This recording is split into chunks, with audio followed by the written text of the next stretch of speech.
It's 3:45 a.m. on 29 October 2025. In the South China Sea, roughly 85 nautical miles southwest of the Spratly Islands, USS Wayne E. Myers suddenly picks up multiple unknown tracks. Alarms blare. Red warning lights flood the Combat Information Center. Sailors sprint to battle stations, hands moving over consoles with practiced urgency. Outside, the night is torn by quick flashes, radar signatures flare, then heat trails streak low over the water as fighters vector in and something launches from a hostile escort. Radio silence from the other side. A fire control lock is confirmed. The threat is no longer hypothetical. The captain's voice is calm but clipped. Prepare to engage on my mark. Crew members exchange looks that say what words do not. This is real. Minutes from now, the decisions made here will determine whether this destroyer survives or becomes another headline. There are no Allied ships close enough to help. The sea is dark. The stakes are global. The next few breaths could change everything. At first light, the South China Sea looks calm. Waves roll slow. Sky is clear. Nothing about it says combat zone. But this patch of water is not just water. It is trade, fuel, and leverage. Tankers and cargo ships move through these routes every day, carrying oil, food, machine parts, and electronics that keep economies running from California to Japan. If traffic here stops, prices jump everywhere. Fast. Fuel costs spike. Shipping slows. Stock markets panic. USS Wayne E. Meyer is sailing a Freedom of Navigation patrol. In plain language, that means this U.S. destroyer is saying, "These are international waters, and we will sail here without asking permission." China's position is simple. This is our zone, and foreign warships should back off. Neither side is willing to blink, because this is not only about maps. It is about who sets the rules in Asia for the next decade. Shadowing close is the Chinese frigate Yiyang, a Type 54 Amperes. Its fire control radar has already painted the American ship. Above them, 3 J-10C fighters fly looping patterns, sliding in and out of range. The U.S. crew watches their speed, altitude, nose angle. A J-10C can launch an anti-ship missile in seconds. If that happens, there's no time to talk. And here's the danger. Wayne E. Meyer is alone in this moment. There is no carrier group on the horizon. No destroyer in formation off its beam. Help exists, P-8 patrol aircraft, submarines, but they are not on station yet. If this turns hot, the first minutes belong to whoever shoots first and hits. For the American side, the mission is to prove the sea stays open.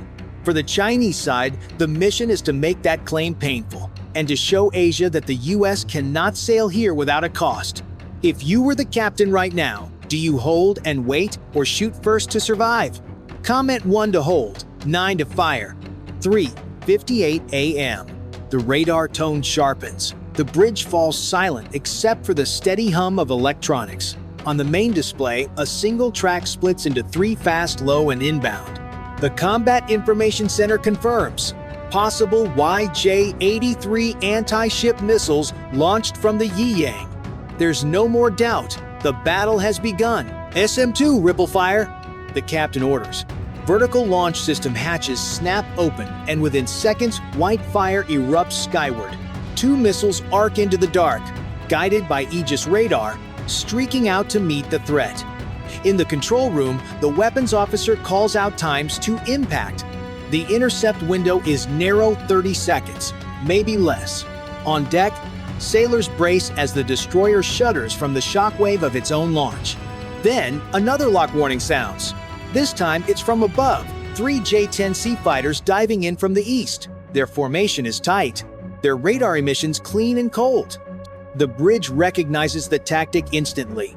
Multi-axis attack, missiles from sea level, jets from the sky. The ship is being boxed in. CIWS to auto, the captain commands. The phalanx gun screams to life, its barrels spinning at 4,500 rounds per minute. Sparks and shell casings rain across the deck as the system tracks the incoming targets. Second stretch, then a flash. The first SM-2 detonates, intercepting one of the YJ-83 inches a burst of white light. A second explosion follows, then debris showers the ocean. But not all. One missile survives, closing fast. The crew braces for impact. The destroyer's Aegis suite recalculates angles, firing a final SM-2 inches, a desperate intercept. It hits barely 10 miles out. A plume of fire rolls across the sky, fading into darkness. Inside the CIC, the crew exhales as sensors clear. The Yi Yang's radar flickers but doesn't vanish. It's still afloat, wounded but fighting. "Harpoon, target frigate," he says quietly. A moment later, the missile roars from its launch tube, skimming the waves. 30 seconds later, a blinding orange bloom ignites on the horizon. The Chinese frigate is gone. Silence returns except for the crackle of radios and the steady heartbeat of machinery. The sea swallows the wreckage. The destroyer has survived the opening strike. But the crew knows this isn't the end. Somewhere out there, the fighters are still circling. 4:22 a.m. Smoke drifts across the deck. The sea glows faintly orange where the Yi Yang went down. But there's no time to watch. Sensors detect new radar locks, multiple, overlapping, tighter than before. The J-10C are regrouping, widening, and narrowing their formation to trap the destroyer from both sides. Inside the Combat Information Center, the captain studies the screens. Every ping, every echo could mean another missile in flight. The crew moves with mechanical focus, sweat on faces, voices clipped and precise. "Reacquire tracks Bravo 7 and Charlie 2, the weapons officer calls. "Possible re-engagement." The Aegis system paints the airspace again. The tension now is endurance, not panic. The ship has fought and won once, but everyone knows the next wave could be faster, smarter, harder to stop.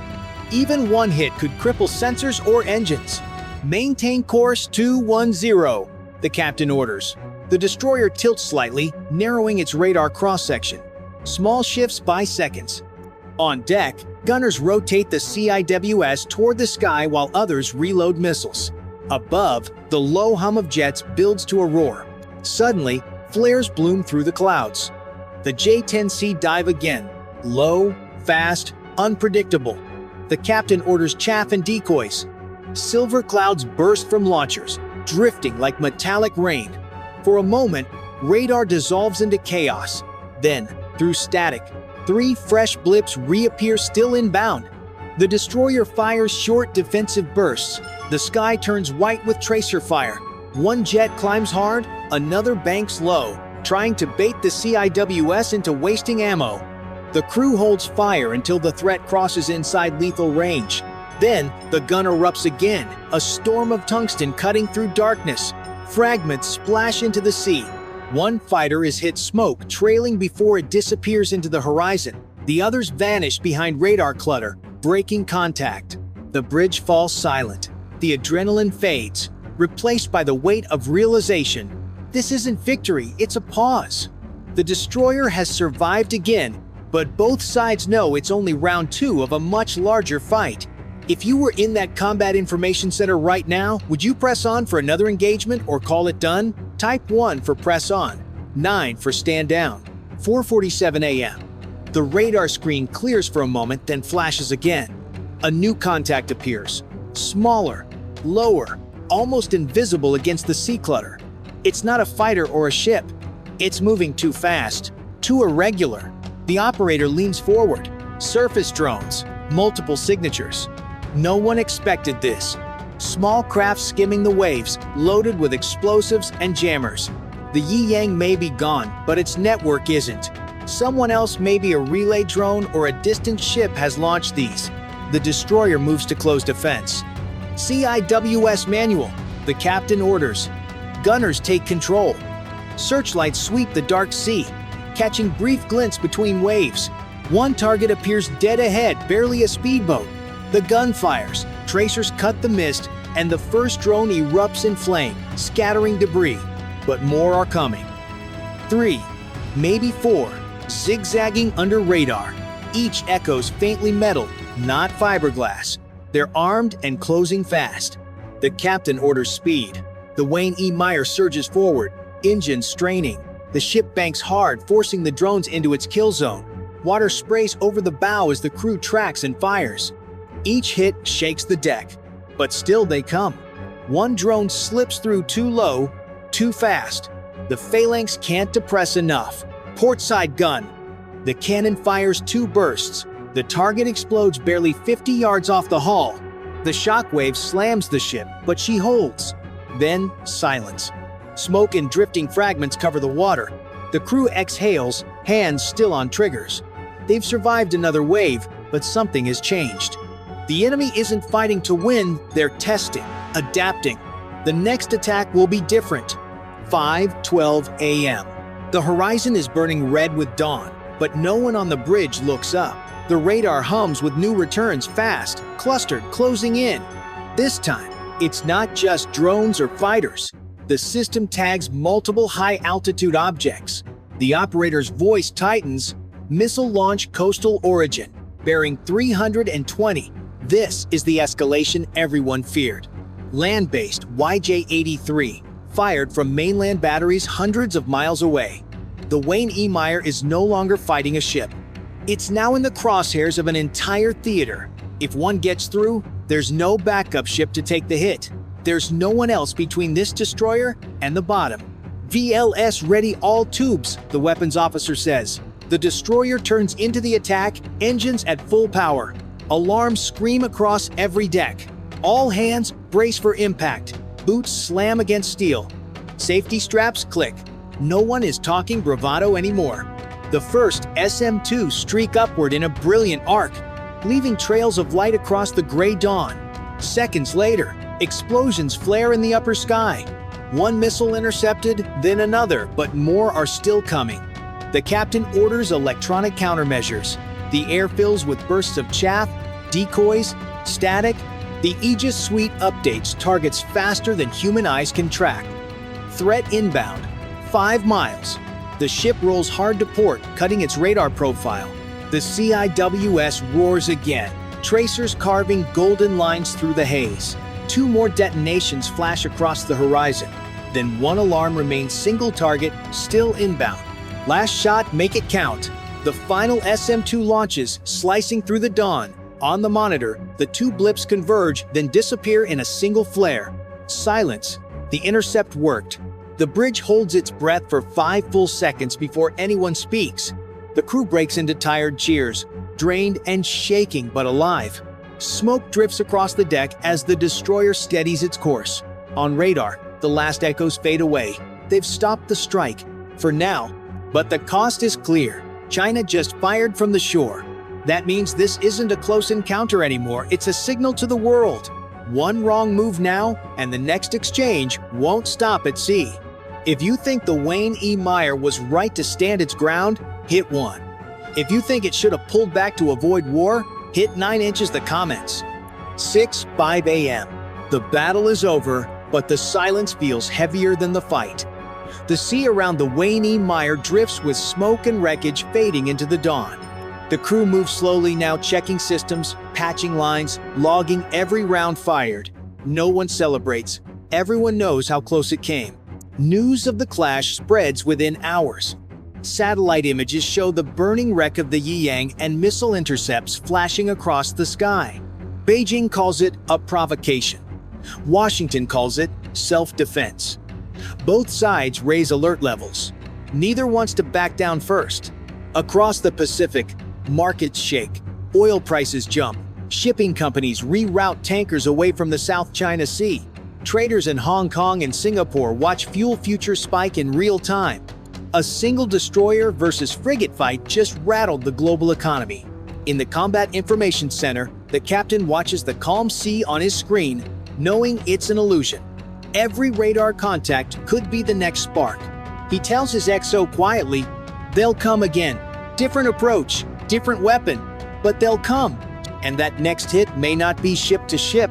China begins shifting carrier groups toward contested waters. The US responds by deploying P-8 patrol aircraft and submarines to the area. Neither side retreats. Both are reinforcing. The standoff is now open and visible from space. For the sailors, the message is clear. They didn't just protect a ship, they defended an idea. Freedom of navigation is no longer a phrase on paper. It's something you survive for. The Wayne E. Meyer remains intact, no casualties, but everyone aboard knows the cost of holding the line. Far above, satellites track fleets like chess pieces across the Pacific. Every navy is watching. The first shot has already been fired. The only question now, who fires the next? If you believe this clash will spark a larger war, type 1. If you think diplomacy can still pull it back, type 9 and subscribe so you don't miss what happens next. It's 4:20 local time on the 15th of September 2025. In the South China Sea near Mischief Reef, the USS Gerald R. Ford carrier group picks up dozens of unknown tracks sprinting in from the west. Alarms rip across the decks. Sailors rush to battle stations, dogging hatches and throwing on flash gear. Outside, the horizon blooms with hard white streaks. China has launched a massive strike. More than 50 missiles arc down at supersonic speed. Every second now decides whether the Navy's most advanced carrier lives or dies. On the bridge, voices overlap. Vampires inbound, multiple bearings. Destroyers John Finn and Halsey slide to the flanks. Zumwalt knifes ahead. The captain's order lands flat and cold. Set condition 1. The countdown begins. Deep below, the submarines, Missouri and Illinois slide to new firing lanes as sonar teams ride the noise. On the roof, deck crews lash down gear and kill the lights. A red beacon blinks over the island steady and slow as the first intercept window opens. The South China Sea is one of the busiest waterways on Earth. Every day, tankers and container ships move through these lanes, carrying fuel, food, and goods that keep homes and stores running back in the United States. Protecting that flow is the job of the USS Gerald R. Ford and her escorts. Their mission is simple to write, but deadly to execute. Keep the sea lanes open, no matter the cost. Tonight, that mission is under direct fire. China's leadership sees control of these waters as leverage over trade and power. By launching dozens of missiles at America's most advanced carrier, Beijing is signaling it is willing to gamble high. If the Ford falls, the loss isn't just one ship. It would shatter credibility, spike insurance, stall supply chains, and show allies that America can no longer guarantee safe passage.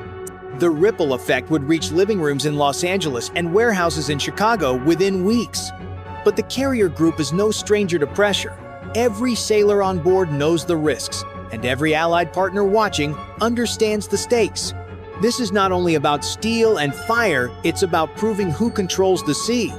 If the US holds the line, shipping lanes stay open and deterrence stands. If not, the region tilts toward China's will. As missiles race closer, tension spreads beyond the crew. For viewers watching, here's a challenge. If you believe the US fleet can hold and push back, type 1 in the comments. If you think China's strike changes the balance, hit 9. And make sure you're subscribed, because the next minutes will decide far more than the fate of one carrier. They'll decide the shape of tomorrow's Pacific. All eyes focus on the horizon while the command repeats. Hold the line, hold the lanes, hold tonight. 4:32 local time. The radar picture hardens. 56 inbound missiles, a mix of ballistic and cruise, slicing through the night. Some dive steep from the upper atmosphere. Others skim low across the sea, hiding in clutter. The order goes out fast. Engage, engage, engage. The first line of defense lights up. USS John Finn and USS Halsey launch SM-6 interceptors, white spears climbing hard into the dark. They are built to swat threats far out before terminal guidance kicks in. Seconds later, Zumwalt joins, hurling railgun bursts, slugs screaming at hypersonic speed. The horizon blinks like a strobe as intercepts detonate mid-air. On the Ford's deck, F-35C fighters claw into the sky with air-to-air missiles and jamming pods. EA-18G Growlers bring the AN divided by ALQ-249 online, pouring noise into guidance links. MQ-25 Stingrays extend the network and fuel lines. MQ-9B Guardians push ISR from the south. Every move is timed to seconds. The Chinese strike is coordinated from Hainan and Guangdong. Bombers feed updates, coastal radars and SAMs paint the battle space. 20 DF-21D ballistic missiles plunge from high arcs, meant to smash the carrier with raw kinetic force. 36 CJ-10 cruise missiles run low to gut the escorts. But the U.S. formation holds its shape. SM-6 seconds tear upward. Explosions ripple across the horizon. Bulkheads shiver. Sailors grip consoles. Eyes fixed on red icons that flicker, fade, and reappear. Each miss cuts survival time. By 4:38, the battle locks into a brutal rhythm. Detect, fire, reload, fire again. Escorts layer defenses, SM-6 for reach, ESSM for the mid-tier, RAM and a high-energy laser for close engagements. High above, a pair of INGAD fighters hold silent cover, feeding, targeting cues, and guarding the air picture. Strike options queue, but stay on safe. B-2 and B-21 prepare to hit launch sites when the sky clears. Tomahawk Block 5 routes are loaded aboard the escorts, deconflicted and cold. The carrier group is all shield, now jets jamming, ships firing, drones relaying salvo by salvo, second by second. The horizon glows with burning fragments. Yet for every missile destroyed, another breaks through the cloud. The math is harsh. 50, 6 came in, and no shield is perfect. The only question is simple and terrifying: how many will leak through, and where they will land. 4:42 local time. The radar picture shifts again, another wave. Closer, faster. Several missiles survive the outer intercepts. They break formation, splitting into unpredictable angles. The carrier group pivots hard to adjust. Orders fire across comms. Shift bearing, reduce profile, tighten the net. The forward heels slightly, turning just enough to narrow its silhouette. Escorts realign, every ship adjusting fire arcs. The sea churns under the sudden maneuver, spray blasting the bow. This is the point where a single mistake could open the shield wide. Drones slip through the chaos. Small, fast, and low, they dive among sea clutter. Some are shot down by RAM interceptors. Others dodge, streaking toward the formation. The Zumwalt shifts power, railguns hammering round after round. The Phalanx CIWS spins, spitting streams of tungsten into the dark. Sparks scatter across the water as debris crashes into the waves.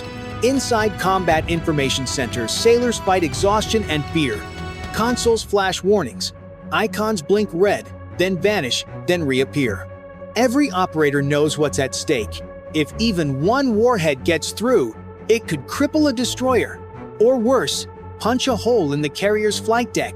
By 4:47, pressure mounts. ESSMs fire in rapid bursts. RAM launchers empty, and lasers heat the air with invisible beams. The Ford's deck crews brace as CIWS roars overhead. Explosions light up the sky. Fragments rain down like burning hail. Yet more tracks remain, each one closing the gap. Far above, INGAD fighters duel with J-20, silent shadows weaving through clouds. Their dogfights leave no tracers, only sudden flares when missiles connect. For now, neither side yields. The tension spills beyond the battle. For viewers here, the question is simple. If you think America's shield holds firm, press 1" the comments. If you believe China's wave will finally punch through, hit 9. And don't forget to subscribe. The fight is far from over, and the next twist will decide who owns the night. Back on the bridge, the captain grips the rail. His voice cuts calm through the storm. Stay locked, no gaps, keep firing. The horizon burns, the air shakes, and the carrier group fights for survival second by second, layer by layer. 4:55 local time. Just as the crew steadies under relentless waves, a new alert cuts through the noise. Operators shout over comms, multiple fast movers, surface skimmers. The twist is brutal. China has added a fresh layer, smaller, faster missiles launched from hidden platforms, weaving just meters above the sea. They are harder to track, harder to kill, and they are already inside the defensive perimeter. The Ford's escorts scramble to adjust. Zumwalt pivots, railguns firing at extreme angles. CIWS guns roar, spitting tungsten into the black. One drone splashes. Another missile erupts in a fireball, but 3 more push on. The group's spacing tightens, every ship overlapping fire arcs, desperate to plug holes before something slams home. On the Ford's deck, the crew feels the shift. Flight ops freeze as weapons teams race to bring every system online. Growlers jam furiously. but the low flyers cut under much of the electronic fog. The order goes out. High-energy laser, engage skimmers. A beam lashes out, burning one target mid-air. Cheers echo for a heartbeat, then die as new blips appear. By 5, the fight turns frantic. Drones dive, missiles skim, CIWS hammers non-stop. Bulkheads vibrate with the constant thunder. The captain's voice remains calm, but the tension is raw. Hold the line, this is it. Every second, the odds shift.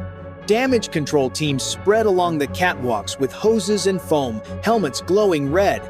Magazines report counts dropping fast, and reload crews work by touch as the deck shudders under the drumbeat of CIWS. The horizon flashes again, closer this time. The crew braces. If they miss even one of these low skimmers, the next explosion won't be distant, it will be on their deck. 5:10 local time. The last wave closes in low, fast, unstoppable. The defensive net is thin, launchers nearly empty, reload crews drenched in sweat. Every console blares, every gun crew locked in. The captain's order is cold. Final defense, no misses. The escorts blaze. ESSM streak, ram spit fire, lasers cut invisible beams through the night, but too many missiles remain. The CIWS on John Finn thunders, tracers pouring into the dark. One missile explodes, then another, but 2 more streak through. The destroyer heals as fragments pepper her deck, but she stays in the fight. Zumwalt hammers with railguns, firing at near point-blank range. Slugs crack the night, smashing skimmers into clouds of spray. Still, gaps open. The Ford herself takes the burden. Phalanx turrets roar, each burst a last-second gamble. The flight deck rattles, sparks rain across tied-down jets. Below, magazines report critical lows. Crews know they are firing their last layers. 5:14. A missile punches through the chaos, racing for the carrier's island. CIWS catches it at the last second. Detonation blossoms yards away. Shockwaves slamming bulkheads. Alarms echo, smoke, and sparks shower compartments. Yet the ship still floats, still fights. Above, NGAD fighters clash with J-20. Missiles streak in silent arcs, flashes lighting clouds. One NGAD falls in flames. Another downs a J-20 inches reply. Neither side yields, but the sky itself burns. The battle rages without pause. For viewers, the question now is simple. Does America's shield still hold at this final line, or will one missile change history?